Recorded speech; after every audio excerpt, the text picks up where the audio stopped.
Good afternoon. Am I audible? Yes. Good afternoon, everyone. I welcome the members to the 22nd Annual General Meeting. Hope all of you are safe and in good health. This meeting is being held through video conference in accordance with the circular issued by the Ministry of Corporate Affairs and SEBI. Participation of members through video conference is being reckoned for the purpose of quorum as per the circulars issued by MCA and Section 103 of the Companies Act 2013. I am told by the Company Secretary that the requisite quorum is present, and I call this meeting to order. Before we start the main proceedings of the meeting, let me introduce myself and my colleagues on the video conference. My name is N. Ganapati Subramanyam.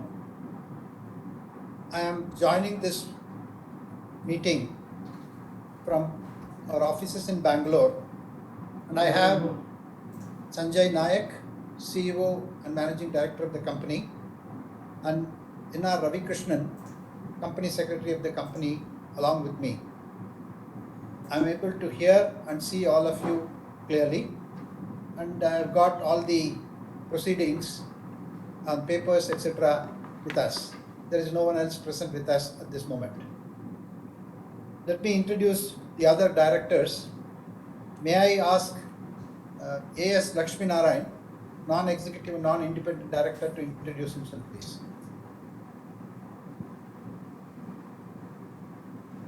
Lakshmi, you may have to unmute yourself. Hi, thank you. Good afternoon, all. I am A.S. Lakshminarayan. I am joining this meeting from my office in Mumbai, and very pleased to be here and look forward to interacting with all of you. Thank you. Pastor Leela Ponnappa. Good afternoon, everyone. I'm Leela Krishnamurthy Ponnappa, joining this meeting from my residence at Greater Noida near Delhi. There is nobody else present in the room, and I'm glad to be able to participate with all my other colleagues on the board. Thank you. Mr. P.R. Ramesh. Good afternoon. I am P.R. Ramesh, Independent Director Additional, participating in this first AGM of mine from Secunderabad. I can see and hear everyone. I am a member of the Audit Committee and Chairman of the Risk Committee of the company. Thank you. Professor Bhaskar Ramamurthy. Good afternoon. I am Professor Bhaskar Ramamurthy from IIT Madras. I just recently joined the board of Tejas Networks. I'm happy to participate in this first AGM for me from Chennai, where I'm currently on the IIT Madras campus. So I look forward to this learning from all of you at this first AGM of Tejas Networks, which I'm attending. Thank you. Sanjay Nayak. Good afternoon, everybody. This is Sanjay Nayak, CEO and Managing Director of the company. I'm joining from our offices in Bangalore, and I'm again happy to be proud of our 22nd annual general body meeting. Thank you. Arnab Roy. Hello, this is Arnab Roy, COO of the company, and I'm joining the AGM from our offices in Bangalore. Mr. Venkatesh Gadiyar. Yeah, I'm Venkatesh Gadiyar, CFO, joining from the Bangalore office. Mr. Ravi Krishnan. I'm Ravi Krishnan, Company Secretary, joining from Bangalore. I confirm that the chairperson of the Stakeholders Relationship Committee, Professor Bhaskar Ramamurthy, is present for the meeting through video conference.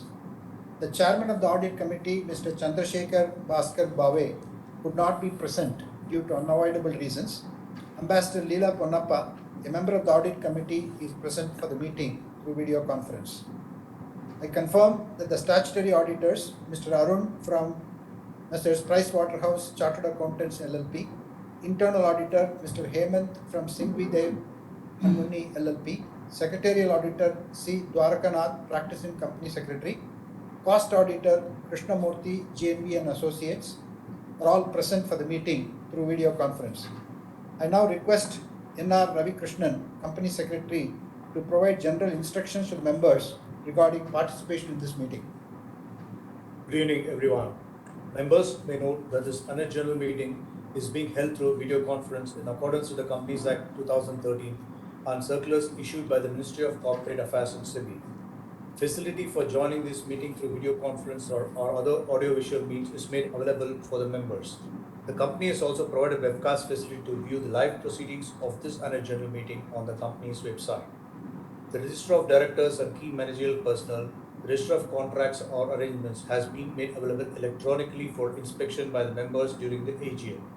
Members seeking to inspect such documents can send the request to agm@tejasnetworks.com. As the AGM is being held through video conference, the facility for appointment of proxies by the members is not applicable, and hence a proxy register for inspection is not available. The company has received requests from few members to register themselves as speakers at the meeting. Accordingly, the floor will be open for these members to ask questions or express their views. The moderator will facilitate this session once the chairman opens the floor for questions and answers. It may be noted that the company reserves the right to limit the number of members asking questions on the availability of time at the AGM. The company has provided the facility to cast the votes electronically on all resolutions set forth in the notice. Members who are not cast the votes electronically and who are participating in this meeting will have an opportunity to cast the votes during the meeting through the e-voting system provided by the NSDL. Members can click on the Vote tab on the video conference screen to avail this feature. Members are requested to refer to the instructions provided in the notice or appearing on the video conference page for a seamless participation through video conference. In case members face any difficulty, they may reach out on the helpline numbers. Members may also kindly note that the AGM is being recorded. Thank you very much. Thank you, Ravi. The company has taken all feasible efforts under the current circumstances to enable members to participate through video conference and vote at the AGM. I thank all the members, colleagues on the board, auditors, and the management team for joining this meeting over video conference. So let me address the shareholders covering the performance highlights, the market outlook for our business. Good afternoon, shareholders.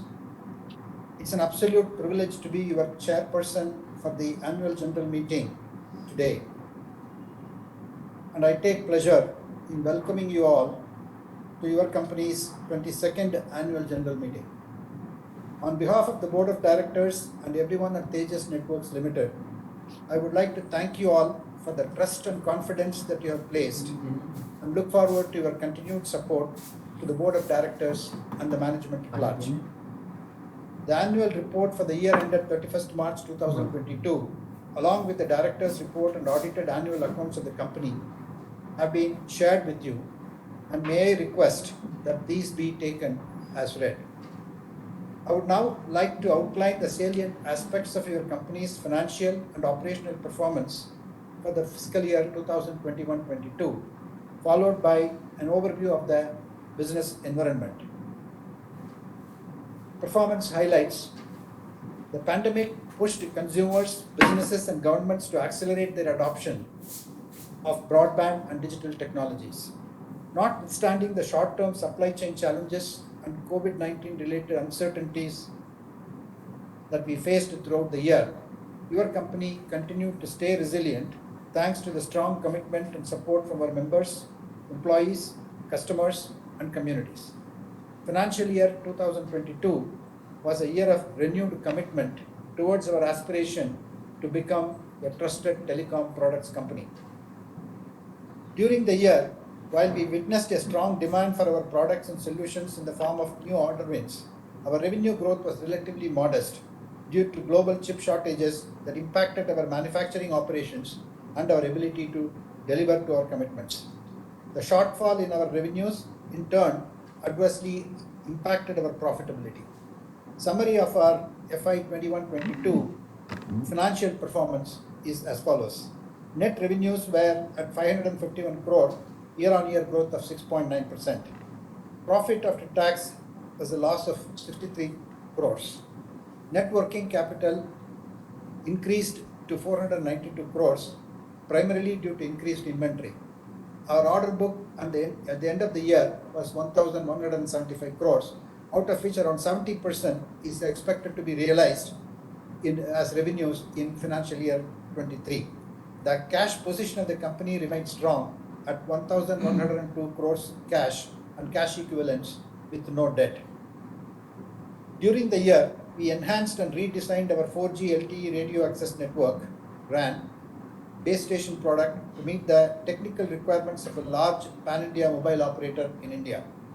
We successfully completed the proof of concept and are in discussions to commercially deploy our equipments at scale.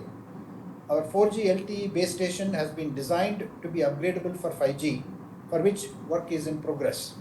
All our product lines, namely wireline, wireless, and transport, continue to be enhanced in line with market needs. As of 31st March 2022, we have 350 patent applications, 137 global patent grants, and a rich portfolio of 300 plus semiconductor IPs.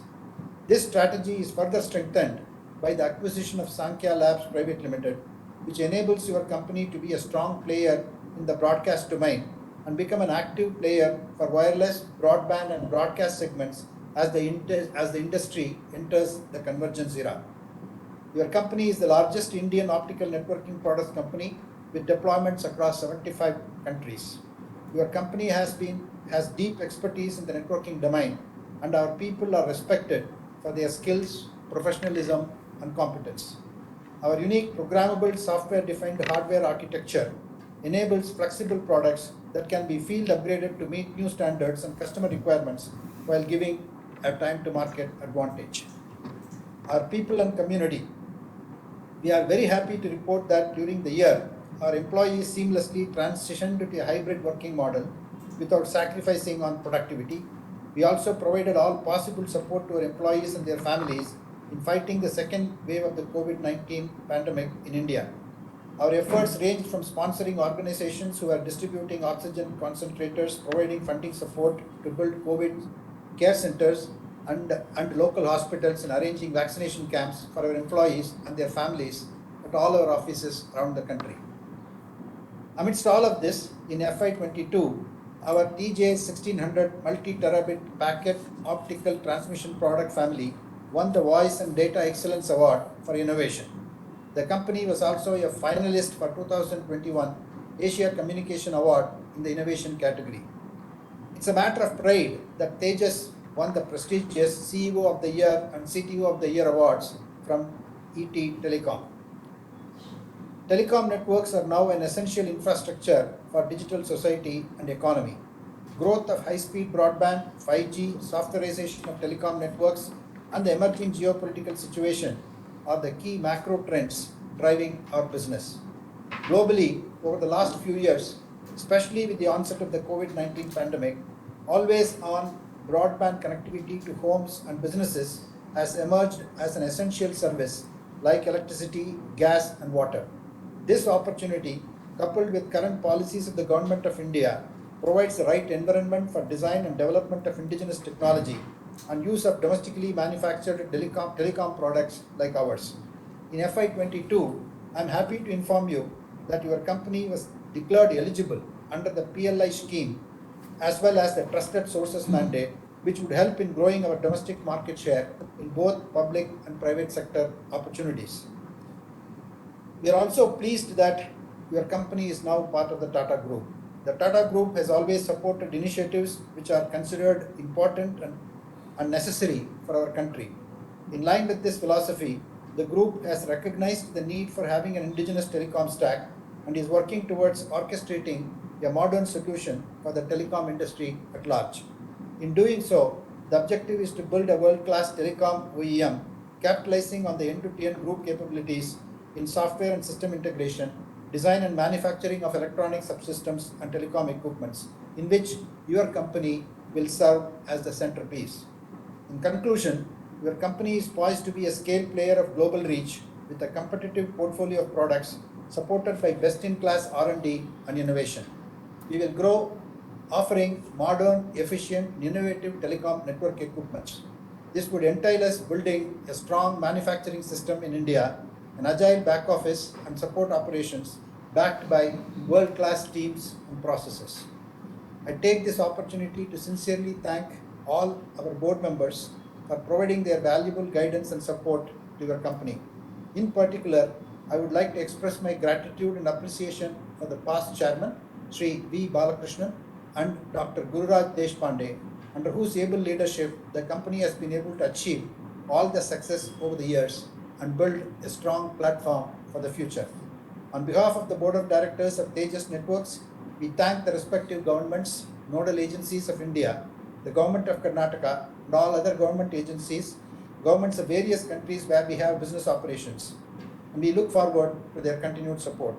We are grateful to our customers, employees, shareholders, suppliers, and bankers, all of whom have supported us during these challenging times. I wish you all good health and happiness. Thank you. May I now request our CEO and Managing Director, Sanjay Nayak, to make a brief presentation, please. Thank you, NJS. And again, good afternoon, all the shareholders and all the board members who attended the AGM today. Sneha, are you putting the presentation? Okay. So first of all, a lot of the things that I was going to be saying have been articulated by our chairman. And to begin with, as just to recap the last year, it was a milestone year for us as a company. Being a part of the Tata Group is a matter of pride for us. It gives us a very strong foundation, the brand strength, and the balance sheet today to really realize our aspirations with which we had started this company 22 years back. While last year, as our chairman had articulated, was a bit of a challenge because of supply chain constraints, the business momentum was very good, which was reflected in the form of new order wins, as well as the backlog that we ended the year, which was an all-time high of 1,175 crores. In addition, we have made a lot of investments in terms of new product developments, of which I'll talk in a few minutes, as well as expanding our product portfolio across multiple segments, spanning from wireless, wireline, which is where we were traditionally strong, to wireless, which we have expanded into. This increases our total addressable market also in a big way. We are also approved by under the PLI scheme of the Government of India, and we are planning to upgrade that to a design-led manufacturing, which will give us much more credit for our R&D investments, as well as higher amount of value addition that we create in the country. In terms of the macro trends, from a demand side, there are 4 macro trends which are driving our business. On one hand, everybody in the world, especially after the pandemic, is wanting to have high-speed broadband connectivity, whether it's home or a business or any kind of a government agency as well. Secondly, we are seeing densification of 4G networks wherever in the world they are, and additional investments in the form of new 5G networks, which is going to trigger a new capex cycle over the next 4 or 5 years. In fact, for example, in India, the 5G auctions are happening, and I'm sure that this will be a large-scale deployment that will happen over the next many years. The third aspect of this is that because of the increased amount of data traffic that is being generated, both by humans as well as by machines and sensors, the capacity of optical networks is going to significantly increase. And this is really where our companies, all the wireline products come into picture. Enterprises around the world are going to benefit significantly from 5G in terms of manufacturing 4.0, automation of transportation sectors, healthcare sectors, and many others. And we do believe that things again will be heading in the right direction from a demand perspective. On the supply side, if I look at the industry dynamics, we are seeing some structural changes in our industry. The first one is the geopolitical dynamics which are evolving, where every country and lots of companies and telecom operators around the world have realized that it is very crucial to have equipment from trusted sources. As a result, they are defocusing their deployments or reducing the deployments from equipment from certain countries and actually focusing on deploying stuff which is from trusted sources. And we as an Indian company are definitely playing into that opportunity. The second aspect which is very important is the softwarization of telecom networks. Many years back, hardware was the dominant force, what basically constituted a network. But today, the increased amount of software is where the differentiations happen. India as a country has been very strong in software, and Tejas as a company built our foundation around software-defined hardware. This again plays into our sweet spot in terms of times to come. The third big trend is open and disaggregated network architectures in terms of equipment. What that basically means is that the lock which was there on certain networks in terms of performance or different elements coming from the same company, the customers want that to be disaggregated so that they can buy a certain piece of equipment from company A and another piece of equipment from company B. That again is an opening that new companies and new players who are entering new fields like us have an advantage. And the last thing I want to talk about is the increased solution focus.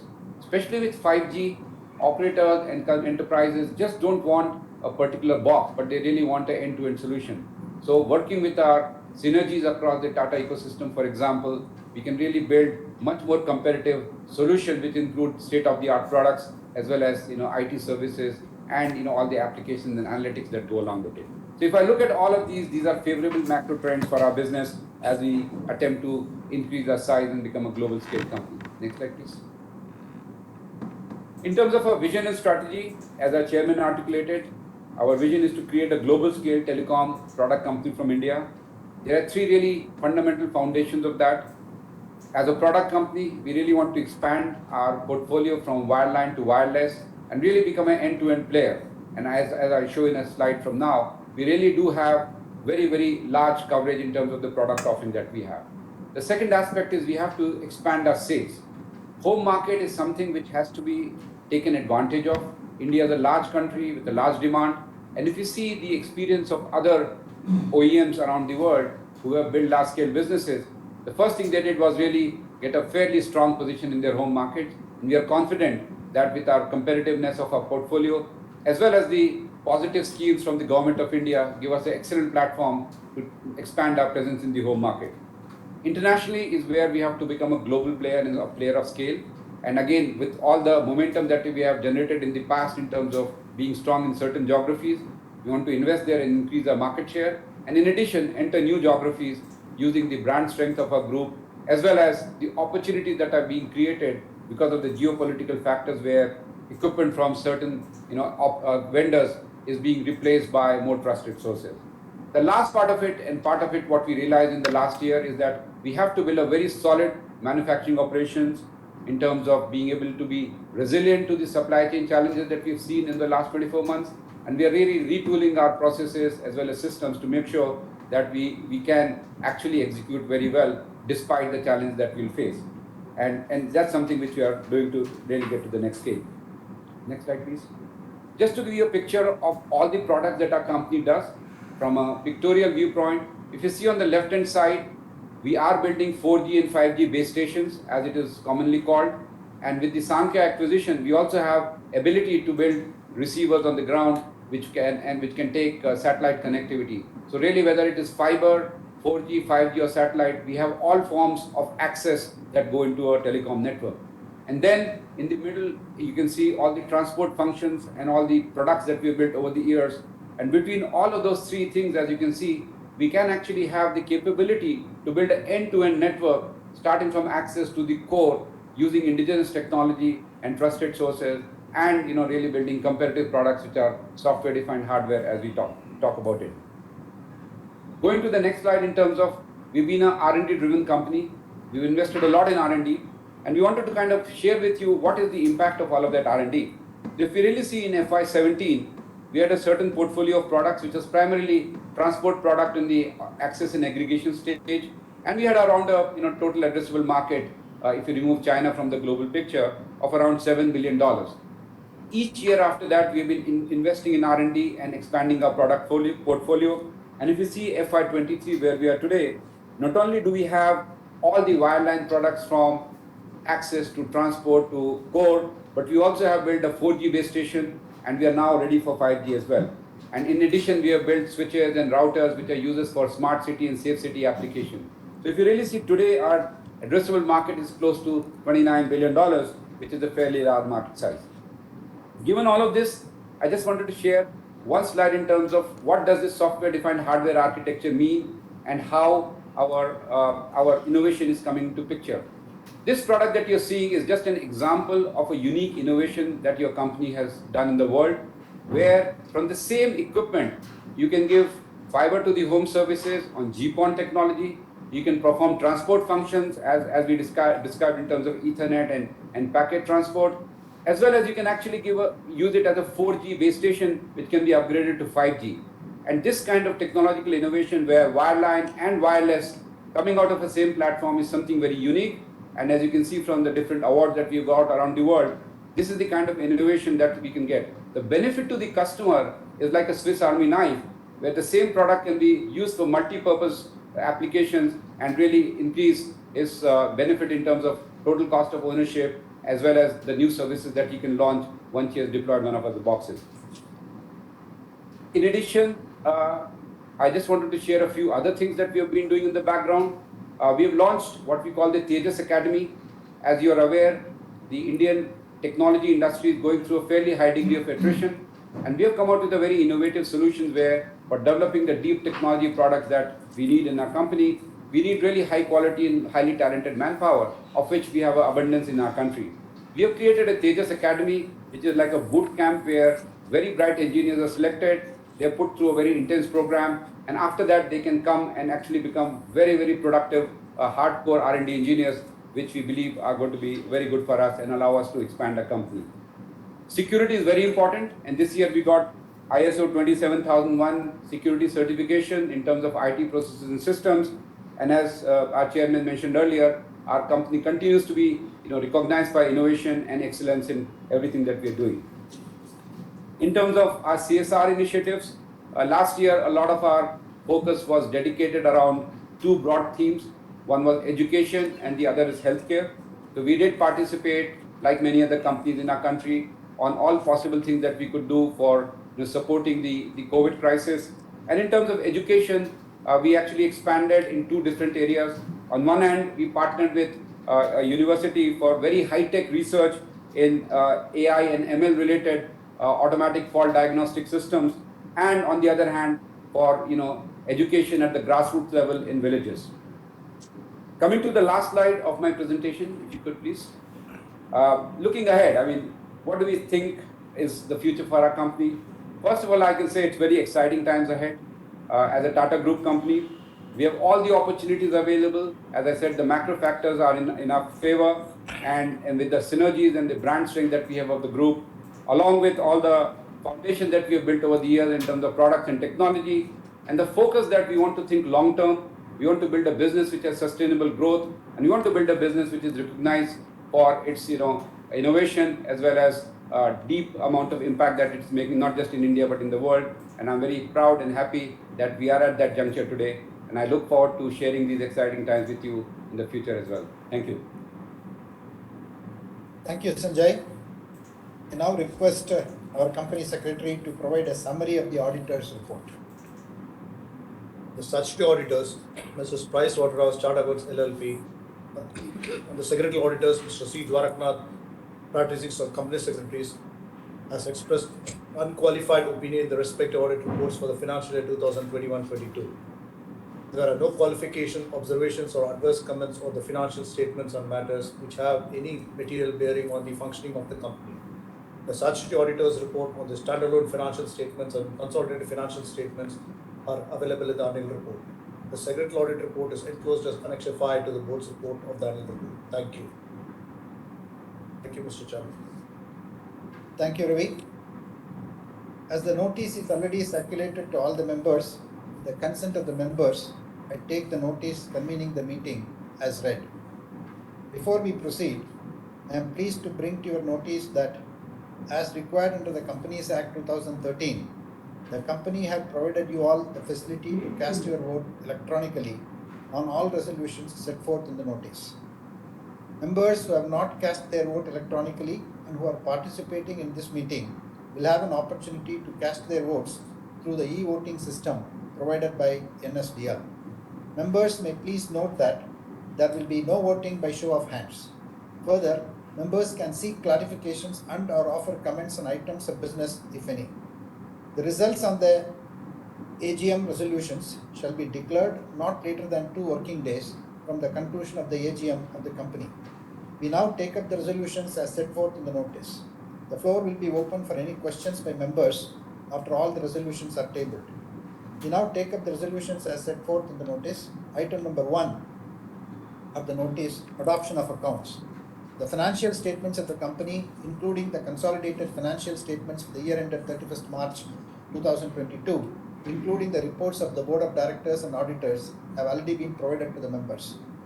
Item number 2 of the notice, reappointment of Mr. Arnab Roy as a director liable to retire by rotation. The proposal is to reappoint Mr. Arnab Roy as a director liable to retire by rotation and being eligible seeks reappointment.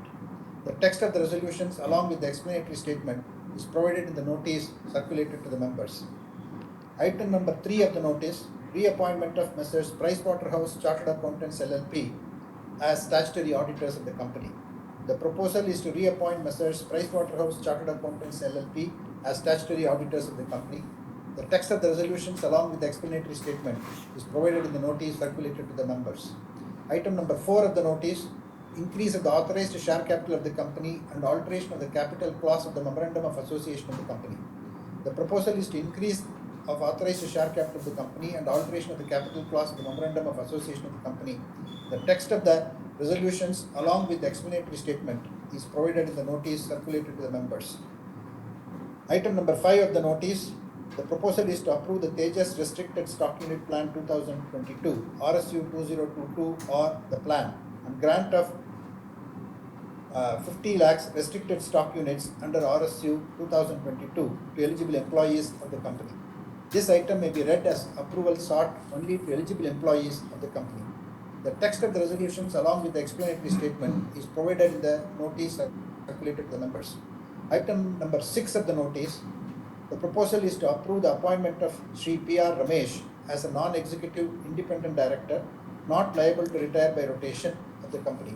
The text of the resolutions along with the explanatory statement is provided in the notice circulated to the members.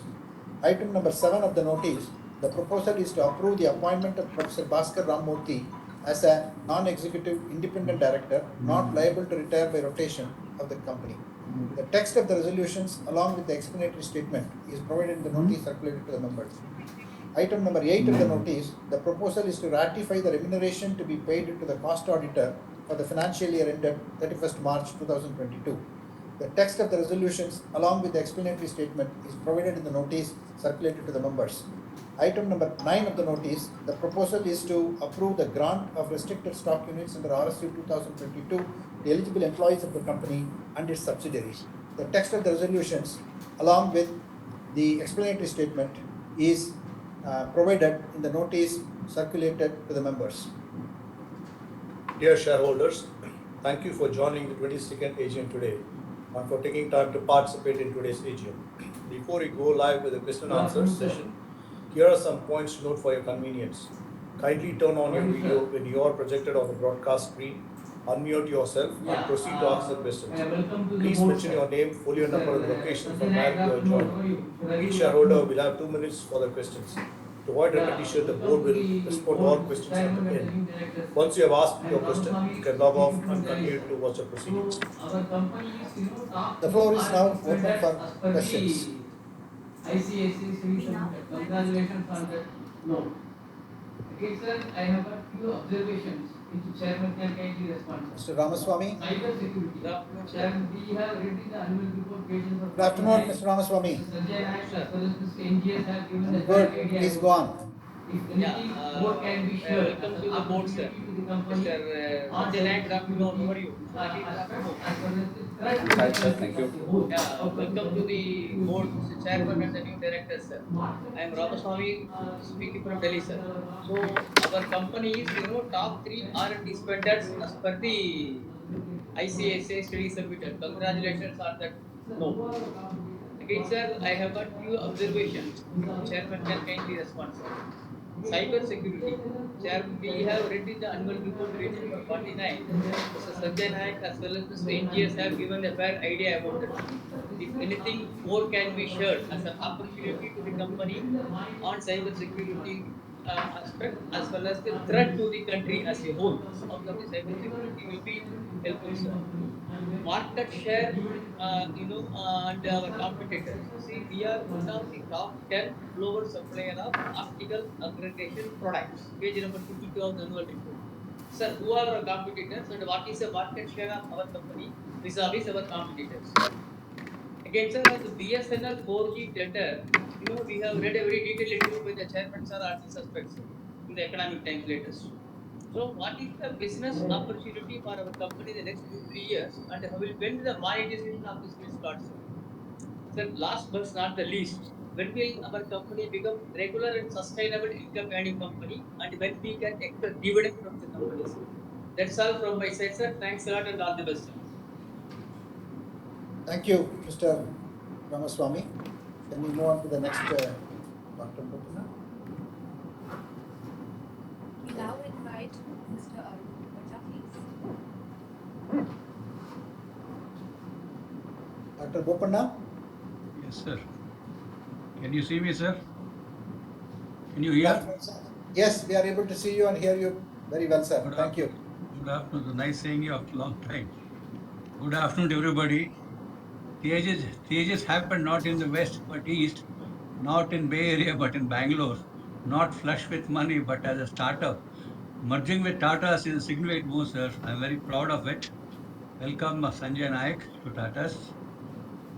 Compliments for being a technology innovator in telecom sector with 350 patent applications, 137 global patent grant, and a rich portfolio of 300 plus semiconductor IPs. Acquisition of Sankhya Labs Private Limited, a strong player in broadcast domain, as a consortium partner along with TCS and CDOT. What differentiates Tejas products from competitors? Volume-wise, price, opportunity, availability. As part of this initiative, we have already launched and demonstrated an end-to-end indigenous 4G LTE network for leading telecom service provider in the country, and we will soon be ready for deploying the equipment of 5G as well.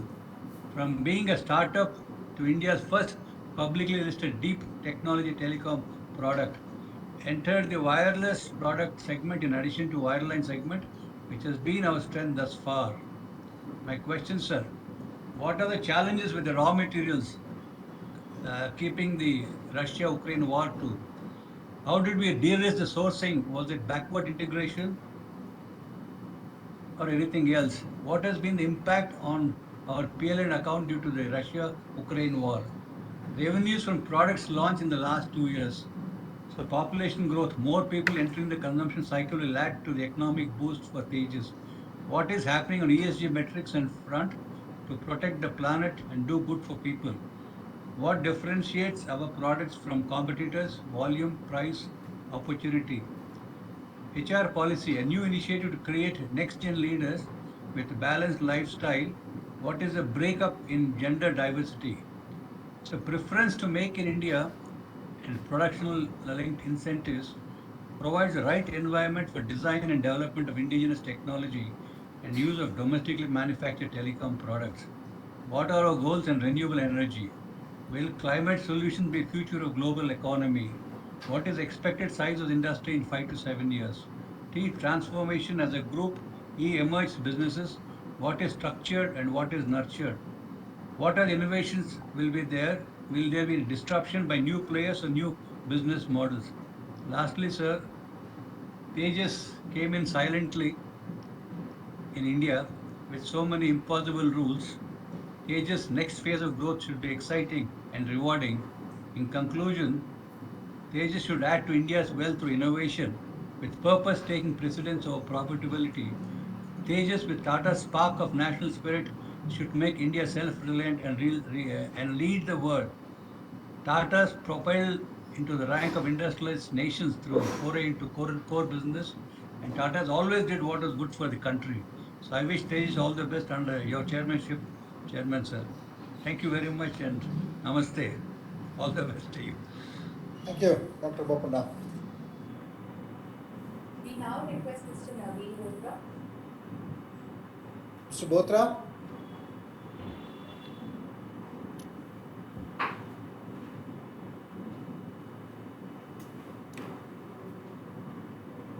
Mr. Naveen Bothra. Yes, sir, that's it. Good afternoon, sir. We are able to see Yeah. you and hear you. Please go Yes, on.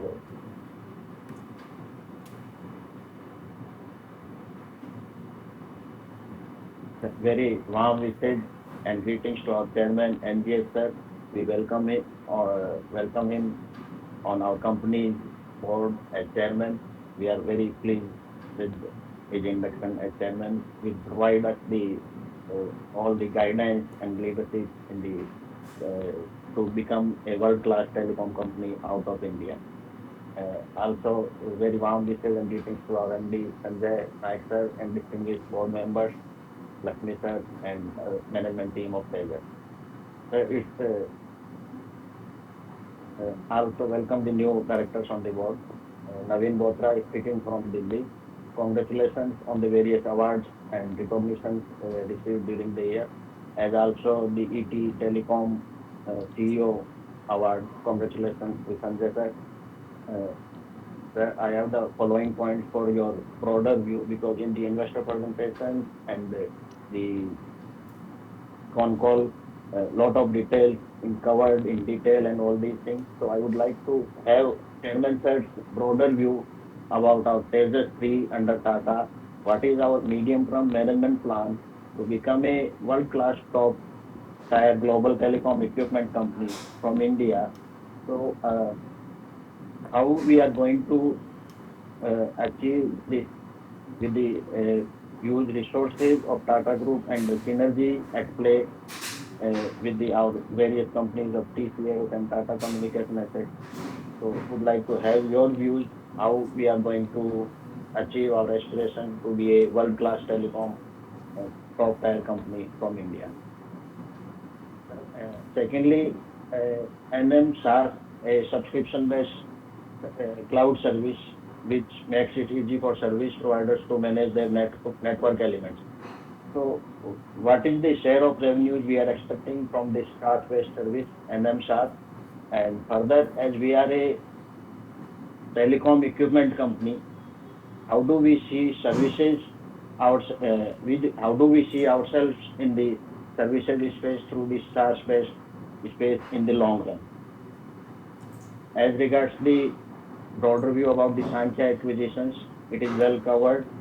First of all, congratulations for this acquisition, sir. In this regard, I would like to have your views on its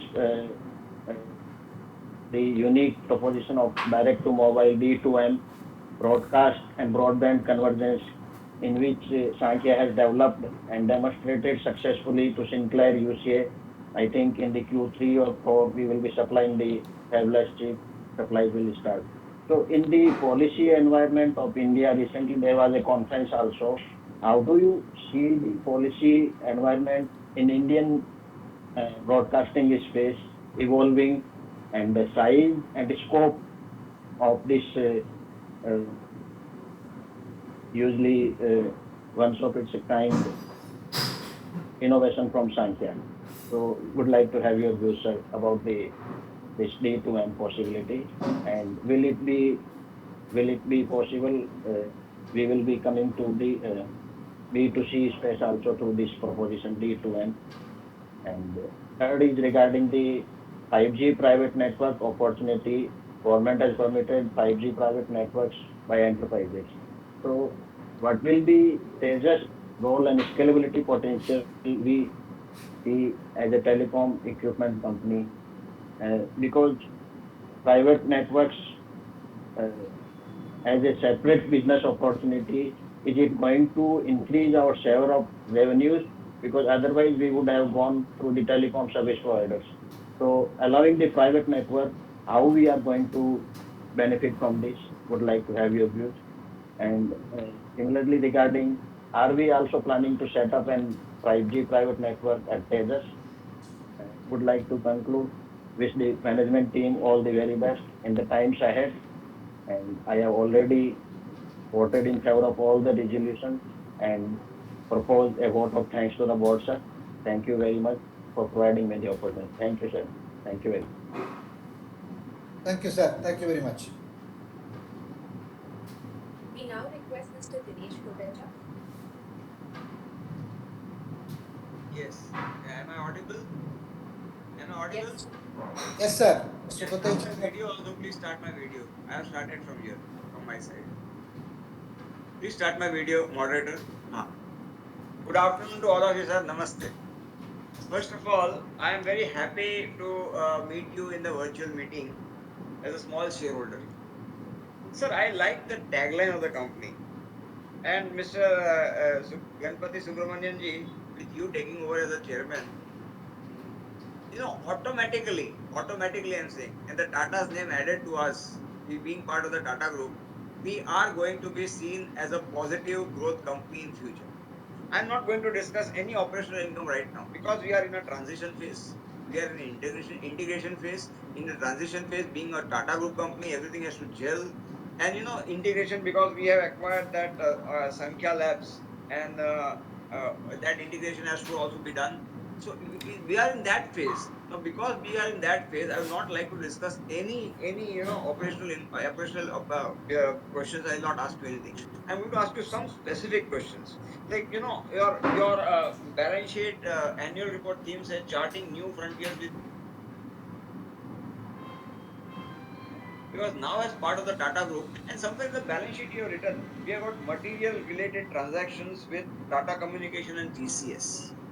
Now, in that way, I mean, in future, I mean, are you having a broad plan, maybe as a strategy to get any of the Tata companies merged, or our company merged with any of the Tata companies later on, maybe a 5-year plan, etc. So, by what period can be the company establish itself as a scale player of global reach? By what period you think? Secondly, sir, now we are at 549 crores. Now, when our net worth was 1811 crores, 46%, 837 was put in by the Tata groups via equity shares and warrants A and B. I would like to know, I was just doing some rough calculation. This year we'll be able to reach, with the resources that we have got, the capital employed and the sales ratio, which I found out. I mean, we can reach nearly 800 plus crores. And then next year onwards, we can reach 1200 crores, and the next year it will be 2000 crores. A big jump will come in 2026, 25, 26. Now, that is my understanding. Sir, R&D, now how do you measure R&D basically? A lot of hard work has been done by the earlier promoters. Mr. Sanjay Nayak and his earlier team has done a lot of hard work. And we have done all the, what you can say, the due diligence to acquire this company. Tata has done all the due diligence in all respects. Risk analysis has been done, valuation has been done. Now, in that respect, I would like to know, how do you measure R&D? And what is the research productivity that we get from the R&D? And rate of internal return. Do we measure a rate of internal return in the R&D? That is what I would like to know. Sir, our Indian business comprises 64% and international business comprises 36%. Now, will that ratio change over a period of time? And by what period of time it will change to 50-50, let us say first, and then 75 overseas and 25 Indian? I mean, what type of that type of strategical change is happening? Sir, I would like you to give me a list of top 10 public shareholders, sir, non-promoter, non-institution, because that gives me confidence. I'm a small public. My position is from the public shareholding. I'm from the public shareholder. So I would like to have a list of top 10 public shareholders who will publish in the balance sheet also. That will give confidence to the public at large, minority public at large, that who are the top 10, and if we know any of them, we get the confidence that they must also have done the due diligence. They invested a lot of money in that, and we, investing 1,000, 2,000, 5,000 shares. I mean, it's a small quantity that we are holding, but that gives us additional confidence, sir. So please see to it, sir. Sir, I would like also to know, page 155, there are some disputed cases mentioned by the auditor. Several of them are there. Now, actually, sir, page 155, if I refer to it, it shows me. Sir, just give me 1 second. 1 second. I'm also opening that page. Yeah. Sir, we have got 4 to 5 cases there. I mean, I would like your commentary on the position, sir, because they are very negligible amount. We are not clustered with a lot of litigation cases. That is very good. I congratulate the earlier management for that, sir. Mr. Sanjay Nayak, I really congratulate you for that. There are not several cases, because in several balance sheets I find 2-3 pages full of litigation, disputed cases, and going on, and legal charges and all that is incurred. But we are very happy that very few, 4 or 5 are there. But I would like to know what is the latest position on the disputed cases. Sir, apart from that, I mean, it is too early to comment on anything on the working of the company, because we are in a takeoff stage. We are integrating, we are merging, we are transitioning, a transitional stage. So I will not burden you with more questions, sir. But definitely next year, based on your results, I may ask you some operational questions. And the first quarter results also shows the loss, a little bit loss. You have reduced the losses, and I hope that again turns around very fast and becomes a profitable quarter. Third quarter should onward, we should start making profits. Thank you very much, and wish you all the best. Namaskar, sir. Thank you, sir.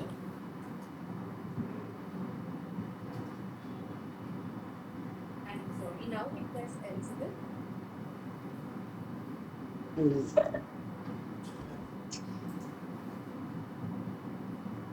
Hello, am I audible? Yes, ma'am. We are able to hear you. Please go ahead. Yeah, and I think you can see me also. Yes, ma'am. We are able to see you. We are able to hear you. Please go ahead. Good. So I go with my formal thing.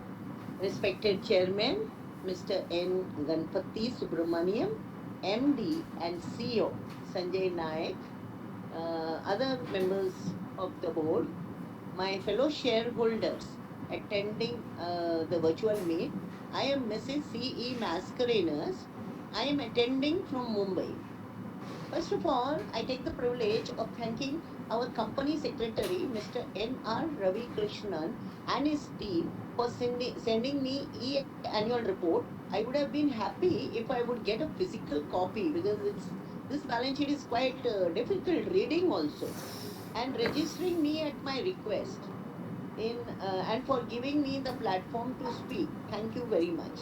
The annual report is very exhaustive and self-explanatory and adhering to all the norms of corporate governance. As I think this is 1 or 2 years only, Tata Pentone has taken this sort of, I can say, startup. It will take time to come on dividend list, so I don't ask you for that. But what I want, because there is a big brand name of Tatas, I want a very good market cap in this, so that there are like Berkshire Hathaway. It has never given dividend, but the market capitalization is over the roof year after year. I know when I was small, it was $1. Today, I don't know how many dollars. So I look out, at least for the time being, it should give us more market cap. Now what to say, congratulations for whatever awards, and also good CSR work as given in the annual report. And also, I think we have done a lot on the ESG. I would like to know whether we have gone for ESG rating, and if so, who is the rating agency and our rating rate. Now I come to my queries. Our customers are telecom service providers, internet service providers, critical infrastructure, and government in public sector units, rural broadband. Do we supply also equipments to VSAT? Like we have a Nelco, VSAT, and whether our margins are good, and where is the future? Where do you find the brightness? What is the target to expand in international presence, offering moderate and efficient and innovative telecom network equipment, as I heard the earlier shareholder saying 35 and 65, domestic is 65. So how do we increase that? I would like to know our past chairman, Mr. Balakrishnan and Dr. G. Deshpande, who brought up this great company, and their team has built a strong platform for the future.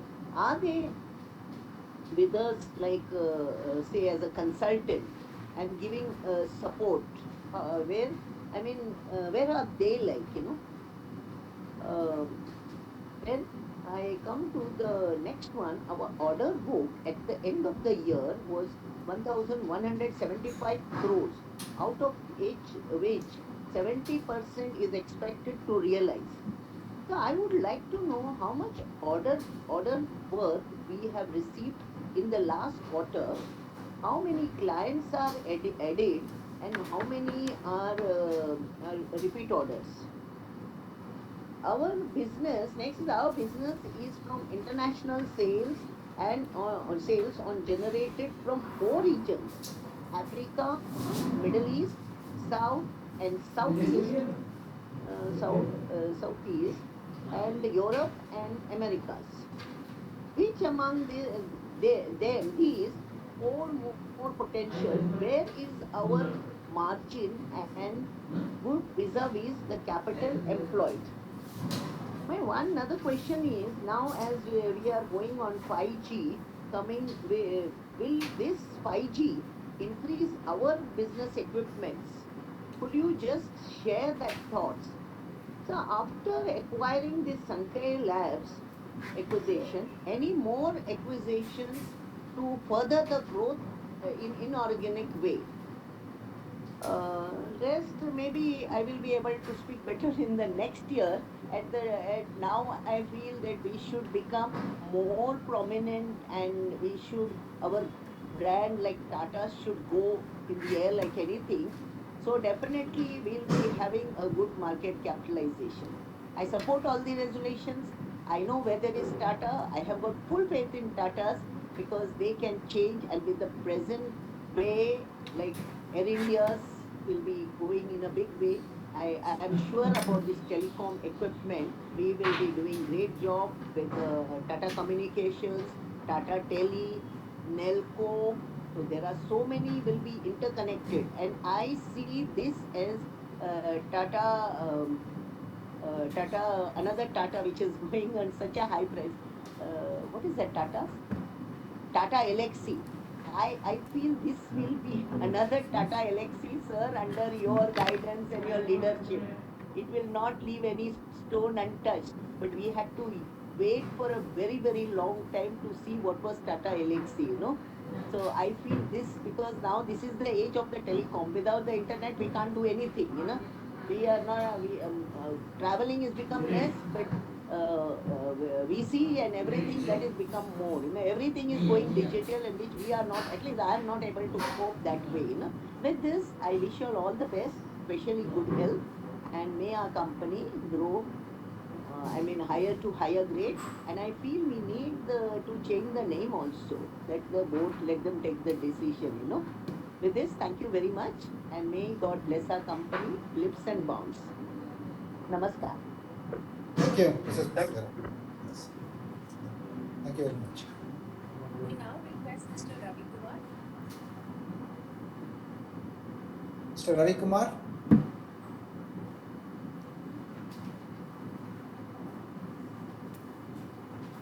Mr. Ravi Kumar, are you there? Okay, so can we go to the next one, next registered speaker? We now request Mr. Saket. Mr. Saket?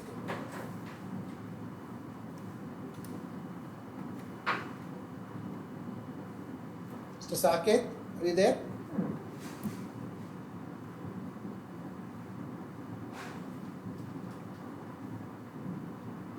Yes, sir. Thank you for this opportunity. Am I audible, sir? Yes, Saket. Please Namaskar, go. sir. Thank you for this opportunity, sir. Firstly, sir, as investors, we look at the cash flow part of the story, where the cash flow is coming from. So, with quarterly numbers also at which were posted earlier at 125 crores, and also looking at some losses were posted for the quarter.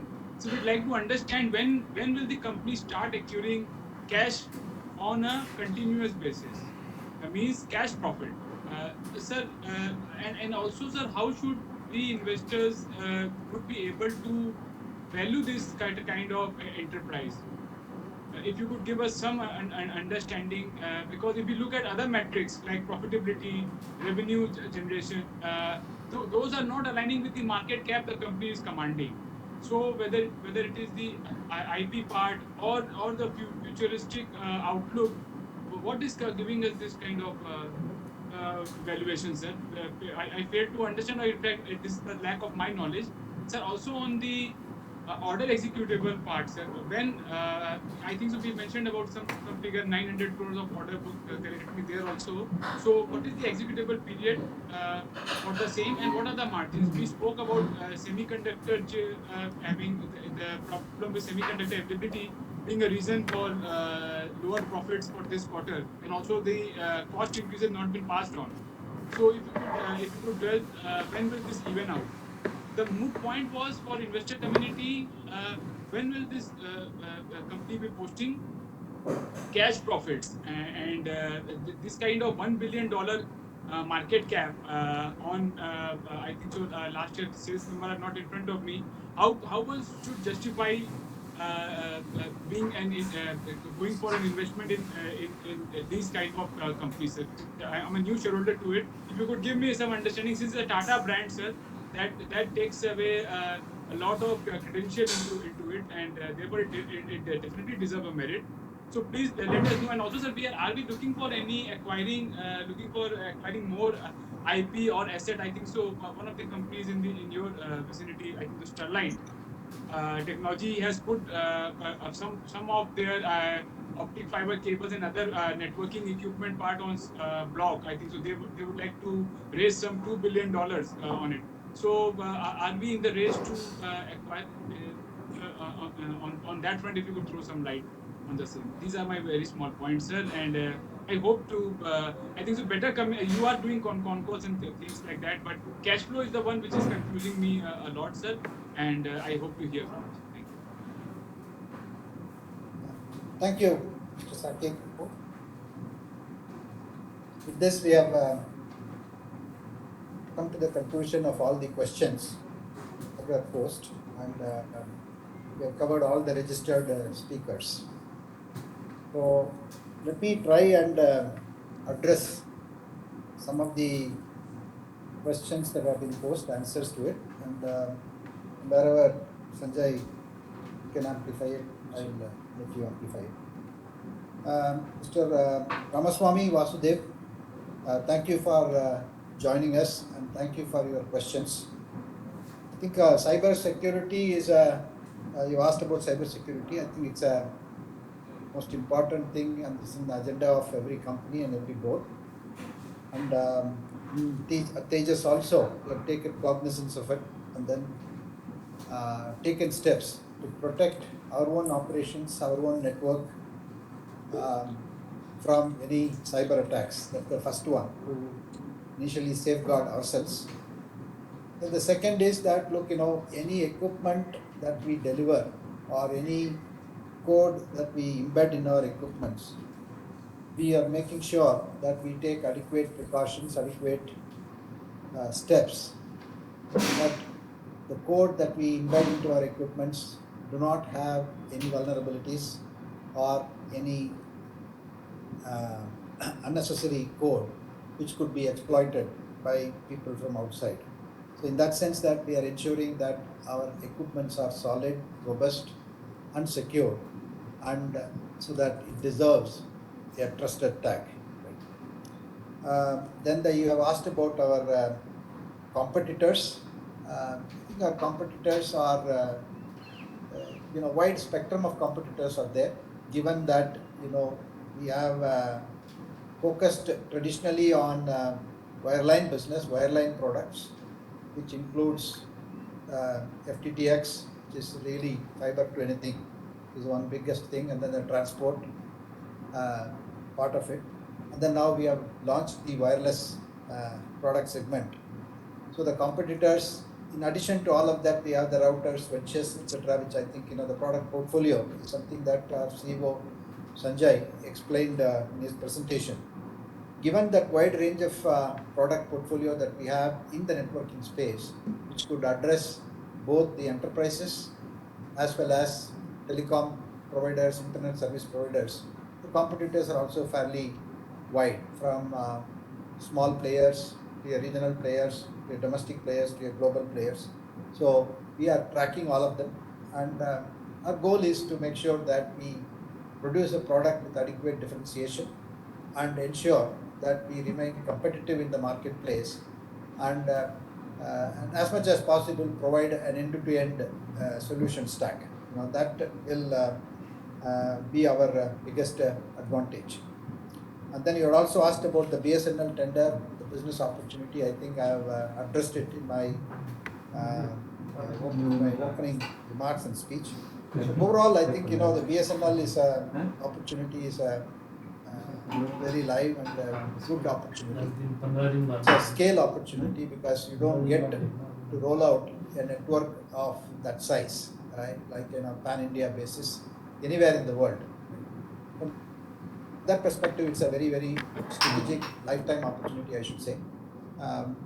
It went through a proof of concept phase, as you all know, and a lot of things have been in the media about the programs. All we can say at this point in time is that we have successfully completed the proof of concept, meeting majority of the requirements of BSNL as provided for, and we are very happy that we have concluded the POC, and we are now in discussions with BSNL and about the planning and deployment at scale on a commercial basis, and that gives us a very solid footing to go after such opportunities in India as well as outside of India. Okay? So it's a huge opportunity, and given that I think many of you have also expressed that everything is digital, everything is about telecom and networking, and someone remarked, I think telecom is also becoming a horizontal for many businesses. So in that context, the overall telecom network is one thing, the enterprise network is the private network is the other thing. We have the uniquely opportunity to keep building products or stitch together an overall solution from our products and third-party products, so that we provide an end-to-end solution for both telcos as well as internet service providers and enterprises at large. Dr. Bopanna, I think you have raised a lot of valid points, and thank you for all your inputs and suggestions. I think our differentiation, I think you asked about Tejas' differentiation. I think Tejas has supplied more than 700,000 equipments which are in operation in over 75 countries so far. The number of rejections that come from the field to the company back is one of the lowest. Right? So the robustness, and it just works. Right? When you go put it, even in some of the Indian telcos and Indian enterprises, our equipments are solid, robust, and it works. So I think the biggest differentiator is that very reliable, robust product. And I think Sanjay also in his presentation talked about an equipment which has pretty much like a Swiss Army knife, has the capability to do many things. So with the result that you deploy this, you could actually launch multiple products using the same equipment, rather than if you want to, let's say, launch a corporate offering, you go for a different equipment. For a retail offering, you go for a different equipment, and so on and so on. That there is no need for it. It's a very well integrated, rounded architecture, which is secured, robust and trusted. So I think that's the key differentiator. The price, volume, all of it is a function of the opportunity on hand. And overall, I think the price performance that Tejas is offering to our clients, and the feedback that we are getting from our clients is quite encouraging. The challenges that we have in raw materials, I think, is well known, and our business is impacted primarily because of the raw material availability, especially the chip shortages, which consequently had a major impact in our ability to manufacture and in our ability to deliver to the contractual contracts that we have secured. So in that context, I think you also talked about backward integration. We are looking at we are a manufacturing company and design and manufacturing company. We design the products. We have a manufacturing facility which typically puts together the overall assembly of the end product, integration, testing, and certification. All of that happens within Tejas. In between, we do work with outsourced manufacturing or EMS companies to provide the sub-assemblies and components that we need. And that particular thing, we used to have 1 or 2 people. Now, given the growth that we are seeing, we've also qualified multiple EMS companies with whom we could work. And the Ukraine war situation is something that we are not, it indirectly has an effect in terms of component shortages and all the other implications.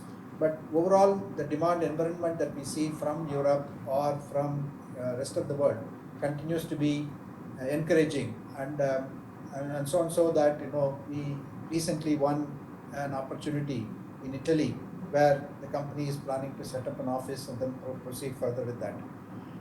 On the ESG, I think you asked about ESG. The company has done some great amount of thinking and also some actions in terms of adopting global best practices in the ESG areas. We have initiated tracking of our own carbon footprint and taken steps to reduce that carbon footprint in many ways, whether it is related to electricity consumption, backup diesel generator that we consume or water we consume, and real estate optimization and many such things. And we are complying to the international standards, ISO 14001, and also meets some of the other directives like waste of electrical and electronic equipments, WEEE, and restriction on the use of hazardous substances to contribute to the circular economy. So we are making all these steps in the right direction.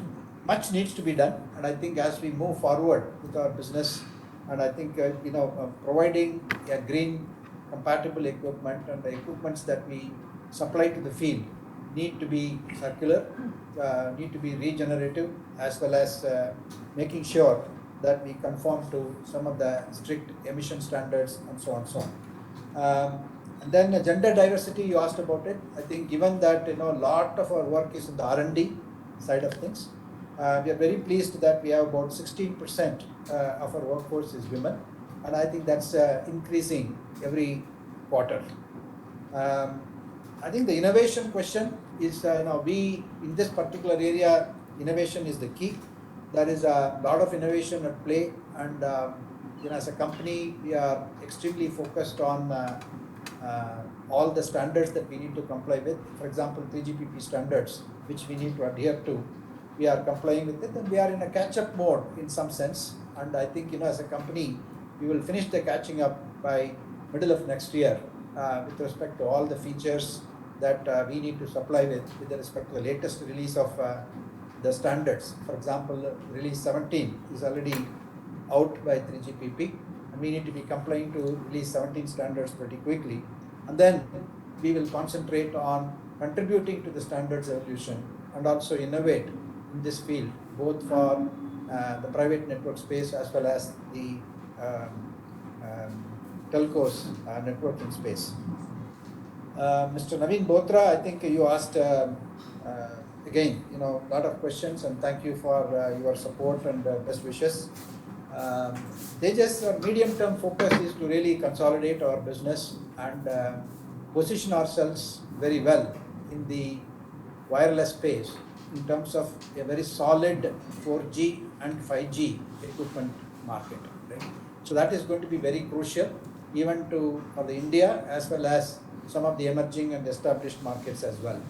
While we doing so, we should protect our wireline business, which is growing healthily, and we don't want that to be defocused at all. So as a management team, we have taken the right steps. They have taken the right steps in terms of ensuring that the wireline business continues to be robust, continues to operate well and grow well, while we invest in the R&D for the 5G business and the wireless business, and come up with products which are competitive in the domestically as well as internationally. How are we going to achieve this is another question. I think we have taken the right steps, and one of the acquisition that we did in terms of Sankhya adds to this significant capability. And the important thing is to focus on the product deliveries that we have planned. We have planned, and we are in an investment mode in the wireless business at this point in time, and we are securing the talent that is required, the investment funding that is required, and ensure that we do not delay product development, and come up with products which are competitive in the marketplace, and essentially getting the architecture right so that they are field upgradable through software as opposed to hardware. And subscription based thing, I think it's a something that we need to look at. We are predominantly focusing on supplying equipments at this point in time, while network management and network as a service is certainly a viable proposition, certainly something that people are talking about it. We will closely watch this space, and we will take your inputs into consideration as we define our strategies for the future. We are at best a telecom product company. We are not looking at services in a big way. Services is something that we want to leave it to system integrators at large. But having said that, we will provide the basic equipment. If called for, we are capable of working with our partners to install and commission, as well as provide field support, training, and all the other aspects, including annual maintenance and upgrade of our products and services. The Sankhya acquisition and the direct to market thing, that direct to mobile thing that you talked about, broadcast broadband convergence, is an emerging area. There are multiple standards that are available. There is a lot of discussion that is happening towards merging broadcast standards with broadband standards. Work is on the anvil. It is going to take at least another 2 to 3 years before we could see convergence of standards in this area. But having said that, with the capabilities that we have got from Sankhya, who are specialized in broadcast area, our management team is putting things together as a part of the integration of the Sankhya with Tejas to come up with offerings which can be tailor-made to broadcasting companies as well as cable operators along with the telcos, so that the overall broadband and broadcast convergence is something that we want to be ahead of the game. 5G private networks, I think, is a good opportunity that is emerging. So there are 3 opportunities in the overall 5G space, right? One is the network equipments that we will deliver to establish and commission a network for the telcos or the internet service providers. So that is one space. The second is the private network space that enterprises will choose to deploy in their own band, so that their own operations can be optimized and they are able to truly leverage the industry 4.0 capabilities and digital technologies. The third one is the vertical apps that may be required to run on top of both the telcos and the enterprise networks, be it for agriculture, be it for healthcare, manufacturing, and so on and so on.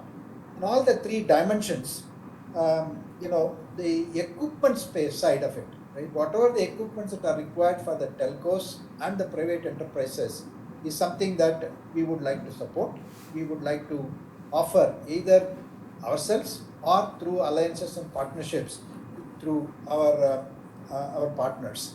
So the intent is to give an end-to-end networking equipment in terms of for both the telcos and the enterprises. And as we deliver those equipments and software, we would like to conform to those standards and open up with the APIs and other services that are required, so that the vertical applications can quietly and nicely developed on top of these networks, especially with machine-to-machine connectivity using IoT and sensors, which drives the overall performance of the enterprises across. Tejas itself may be considering a private network, but we don't have plans at this point in time. It is as we mature our engineering operations, as we mature our manufacturing setups, if there is a need to establish a private network in our own manufacturing facilities, I think that will be something that the management team will take into cognizance and then see how we want to proceed with it. So the next one, set of questions came from Mr. Dinesh Kotecha. I think thank you, Mr. Kotecha, for all your inputs and suggestions. So I think you talked about related party transactions and then whether there are any plans to merge any of the group companies that we have. No such plans that we are aware of, number one. If you really look at Tata Communications, is again one of our customers. They use our equipments, and so is TCS. With respect to using some of the equipments on one side, as well as working with Tejas as a partner in taking Tejas's products as a SI. TCS is doing some of this work, so it is in that context they are listed, and there are no such merger plans of this. In other words, as I mentioned in my speech, the group's telecom efforts, especially in terms of telecom equipment manufacturing, design, R&D, centerpiece will be Tejas, is what is the overall thinking. What period we will become a global player of scale, it's very difficult to say, but with the strategy that we have put in place, which was articulated by Mr. Sanjay Nayak, our CEO, we want to be a very solid home market player, right? That is the first step. At the same time, continue to leverage our presence and our customers we have in international markets to see whether we can give them some of the new equipments that we are coming up with for the 4G transport and 5G space, which is again we have done some initial test marketing, and there are some good feelers that we are getting from our own existing customers, which is again a good thing. In terms of growth, I think you painted a picture of 800 crores, 1200 crores, and moving up to 2025-26. We are in a growth trajectory, and I think the opportunity is there. We are only limited by the supply chain issues and the component availability, and as soon as the components are available, and we have taken some forward calls and we have placed some orders to all these component suppliers, and the lead times are anywhere between 45 to 55 weeks, and so hopefully in the coming quarter we will get some of those equipments. We will start to deliver the contracts that we have signed up in the past quarters, which will in turn should give us the revenues. And how do we measure the R&D? I think is a very important question, and rate of return, internal return on the investment that we are making. So there are multiple ways, but typically the patents will tell you how good our R&D has been. Second is that customer satisfaction in terms of our equipments meeting the market needs ahead of time, and our customers are able to launch products quickly on that, and essentially how are we staying relevant with respect to our equipments to our customers. These are some of the measures. And there is a good proportion of international and domestic, and it's very hard to say which is good or which is bad, but as we said that look, initially we will have a more domestic share of the market, consolidate ourselves, and then take that, leverage that experience and leverage that reference to go after the international market. So I think overall in the short term, maybe the domestic business will grow more than the international business, but eventually I think it should come and make sure that the international business grows better than the domestic business over the next 3 years or 4 years. But the intent is to really not to defocus international business. The intent is to continue to drive our presence and growth in the international arena, so that our brand, our opportunities which we want to participate, we are able to participate. You also asked about the public shareholders, top 10 shareholders listing. They are listed in the annual report, page number 131. And if you further have any questions, further details are required, I would request you to get in touch with our company secretary. Disputed cases mentioned by auditors, as you rightly observed, they are negligible amounts, and I think we are having a management team and the focus to disciplined execution and contracting in a disciplined manner. All that has led to this, and we will continue to be operating that manner. Thank you very much. And then Madam Askaran S, I think thank you again. It was and appreciate all your best wishes and blessings. Yes, we will focus on being a good company, manufacturing very good products, as I mentioned, and also grow our company with decent revenue and profitability growth. That is the overall intent, and that should result in the market seeing us in the right manner overall. And do we supply to VSAT? Do we supply now to the broadcasting companies? Yes, we are. Sankhya has this broadcasting offering. Now at this particular stage, we are consolidating all the product portfolios, synergizing the effort that is needed into development of the overall code base. Can we have a single code base between the Tejas equipments and the Sankhya equipments? All of that is being sorted out, and we are very pleased with the integration progress that we have made between Tejas and Sankhya. And the overall product portfolio is complementary. The code base is, the architecture is a lot of commonality.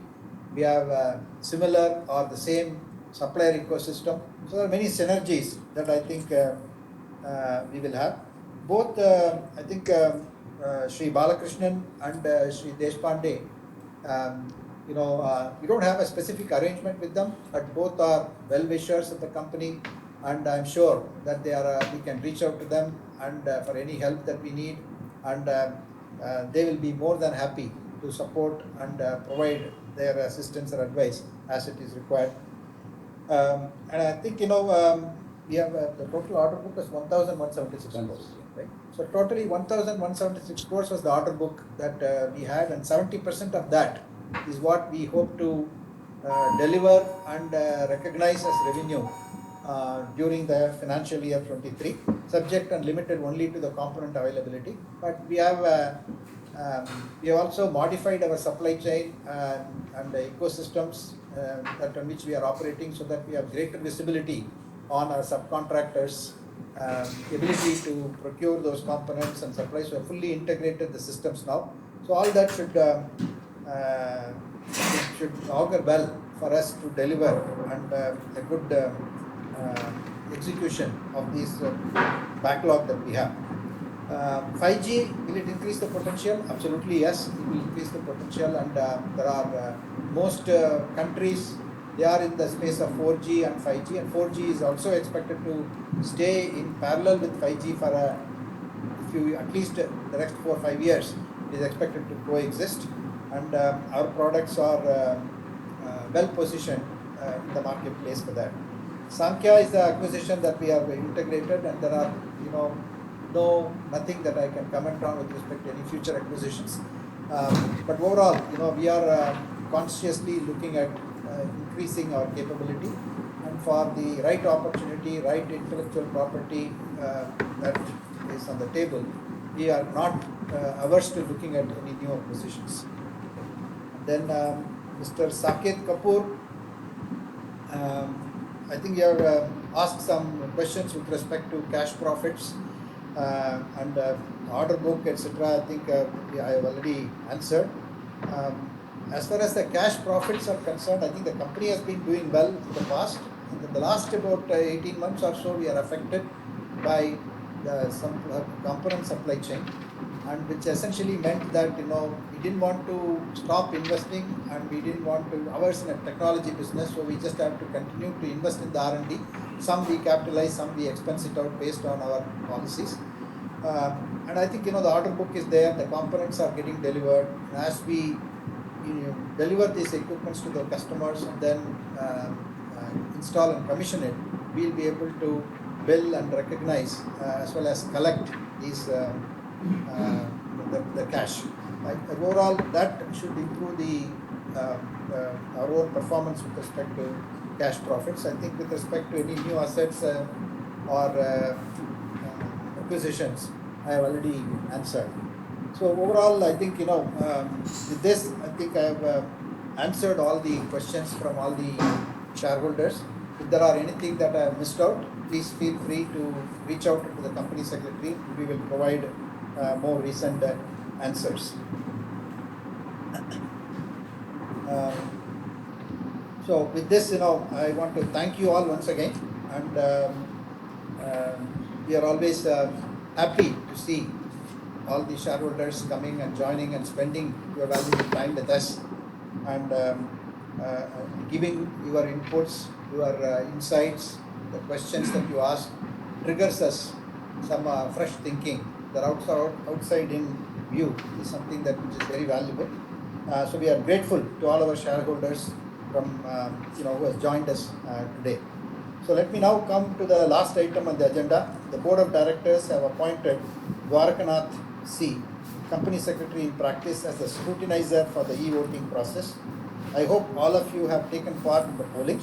Further, I hereby authorize Mr. Ravi Krishnan, Company Secretary, to declare the results of the voting and place the results on the website of the company at the earliest.